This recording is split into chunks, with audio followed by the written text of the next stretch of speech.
Okay, so this is a Fisher MT-6220. It is a belt-driven semi-automatic turntable. I'm going to show you how to change the belt and check a few things. So, of course, first make sure it's unplugged from power, and then lift your dust cover. Now, the dust cover does actually slide off. If you bump it to the right and up, it will pop right off. So you do not need to remove the hinges. So the hinges screw on the back, and they just hang out there. You'll then want to remove the mat off of the platter. So the platter, if you have not changed the belt on one of these in a while, or you found one at a vintage or thrift store like I did, it may be seized to the center spindle. They rotate at the same time no matter what, but they're actually two separate pieces. They're not held in place by a screw or anything like that on this model. So on the MT-6220, you can just pop the platter off. If yours is seized, you may need to kind of work at it a bit.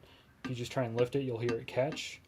There is a set screw that holds the spindle, the hole for the post in place.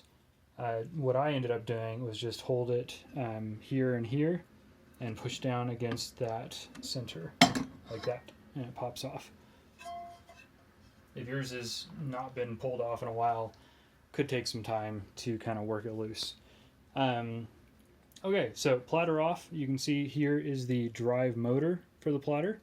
You'll want to check that for obstructions. If you're looking at an old one, you may find a rotting or broken belt left inside. That's what I found in mine. I had to pull out all the little pieces and clean the spindle itself.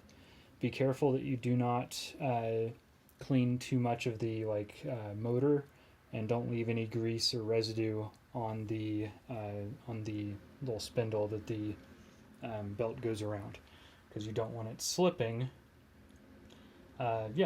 So then on the bottom of your platter, I already have a belt on it, but you find your appropriately sized belt, fit it around the center of the platter, and then put your platter back on the table. It should just drop into place. Rotate it until you can see the motor through the little gap here.